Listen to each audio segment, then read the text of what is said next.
مسلم league والوں کی خواہشوں کو عمران خان نے تہس نہیس کر دیا۔ زرداری نے کیس شہباز شریف کو ایک بار پھر بھی بیوقوف بنا دیا۔ ایسا کیا ہوا کہ پی ڈی ایم والے خاص کر مسلم لیگ کے ٹھیکیداران عمران خان کے قدموں میں گر پڑے؟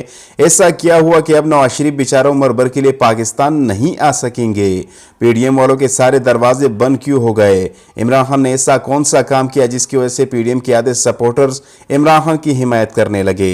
ان سارے سوالات کے جوابات آپ کو اس ویڈیو میں ملے گی۔ سب سے پہلے بات ہوگی پنجاب اور کے پی الیکشن کے حوالے سے۔ اگر ہم سادہ الفاظ میں آپ کو کہے تو مسلم لیگ والے انتہائی ڈر گئے ہیں عمران خان کی مقبولیت سے، سپریم کورٹ کے فیصلے سے۔ ڈر اتنا بڑھ گیا ہے کہ اب اگر پی ڈی ایم والوں کے سامنے کوئی الیکشن کا نام لیتا ہے تو ان کا وضو ٹوٹ جاتا ہے۔ جو لوگ 5 مہینے پہلے بڑبڑ کر رہے تھے کہ اگر عمران خان نے اسمبلیاں توڑی تو ہم کل سے الیکشن کریں گے، اب عمران خان کی مقبولیت دے کر اپنی بات سے مکر گئے ہیں۔ ان کو سمجھ ہی نہیں آ رہی کہ آگے کیا کیا جائے۔ پاکستان میں جو کچھ ہو رہا ہے یہ سارے پلان لندن میں بنتے ہیں اور نواز شریف کا ہر پلان گھٹیا ترین ہوتا ہے۔ آج تک جتنے بھی پلان بنا چکے ہیں بیچارہ اس میں پہلے خود پھنس جاتا ہے۔ نواز شریف کے کہنے پر ایک بار پھر کل الیکشن کمیشن نے بلا وجہ پنجاب کے الیکشن کو کالعدم قرار دے دیا ہے، لیکن مزے کی بات یہ ہے کہ جوابی کارروائی میں سپریم کورٹ نے الیکشن کمیشن کا فیصلہ کالعدم قرار دے دیا ہے۔ الیکشن کمیشن کے کالعدم فیصلے کو پی ٹی آئی قیادت نے پنجاب کورٹ میں چیلنج کیا ہے اور ظاہر سی بات ہے کہ فیصلہ پی ٹی آئی کے حق میں ہی ہوگا، کیونکہ عدلیہ اس وقت عمران خان کے ساتھ کھڑی ہے، بلکہ حق کے ساتھ کھڑی ہے۔ پی ڈی ایم والے روز کوئی نہ کوئی گھٹیا کام ملک میں ضرور کرتا ہے تاکہ عوام کا دھیان مہنگائی سے ہٹ کر ان جیسے کرپٹ سیاستدانوں پر رہے۔ دن بدن سب کچھ مہنگا ہوتا جا رہا ہے، کسی سیاستدان کو کوئی پرواہ ہی نہیں۔ آج ملک کے زیر مبادلہ میں ایک بار پھر کمی دیکھنے کو ملی ہے، لیکن پھر بھی پاکستان کے کچھ بیوقوف عوام ان بے غیرتوں کا سپورٹ کر رہے ہیں۔ میڈیا پر ہر وقت آپ کو ان کے چرچے دیکھنے کو ملے گی۔ جب سے یہ حکومت آئی ہے ابھی تک بول نیوز اور اے آر وائی کے علاوہ کہیں پر بھی آپ کو مہنگائی کے اوپر تبصرے دیکھنے کو نہیں ملے گی۔ پاکستان کے سارے چینل مریم نواز نے خرید لیے ہیں۔ مریم کی ناکام کوشش نے ابھی تک عمران خان کا کچھ بگاڑا نہیں۔ عمران خان اور پرویز الہی نے پرسوں ملاقات کیا تھا جس میں پنجاب کے پارٹی ٹکٹوں کی تقسیم پر مشاورت ہوئی، جبکہ سیاسی صورتحال پر گفتگو بھی ہوئی۔ اس موقع پر سابق وزیر اعظم عمران خان کا کہنا تھا کہ عوامی سمندر نے امپورٹر حکمرانوں کو دن میں تارے دکھا دیے۔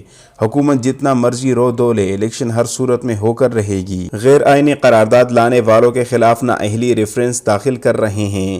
عمران خان کا کہنا تھا کہ عوام عدلیہ کے تحفظ آئین کی سربلندی کے لیے سڑکوں پر نکلنے کو تیار ہے۔ عید الفطر کے بعد انتخابی جلسوں کا آغاز کر رہا ہوں۔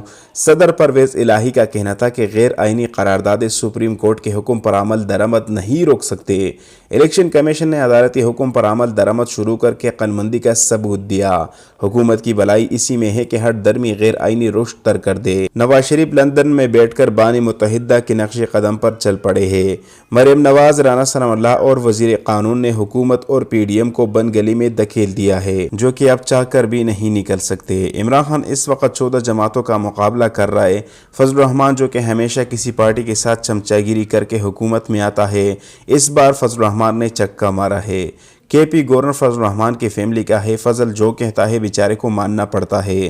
فضل الرحمان کی وجہ سے کے پی گورنر کے پی الیکشن میں تاخیری کرنے کے لیے بیٹھا ہے۔ انتخابات کی تاریخ نہ دینے پر پی ٹی آئی کی جانب سے عدالت عظمی میں درخواست دائر کر دی گئی ہے، جس میں الیکشن کمیشن گورنر کے پی کو فریق بنایا گیا ہے۔ درخواست میں کہا گیا ہے کہ گورنر خیبر پختونخوا 1 مارچ کے عدالتی حکم پر عمل نہیں کر رہے۔ گورنر نے میڈیا پر 28 مئی کی تاریخ کا اعلان کیا، بعد میں مکر گئے۔ آئین کے مطابق 90 دن میں انتخابات ضروری ہے۔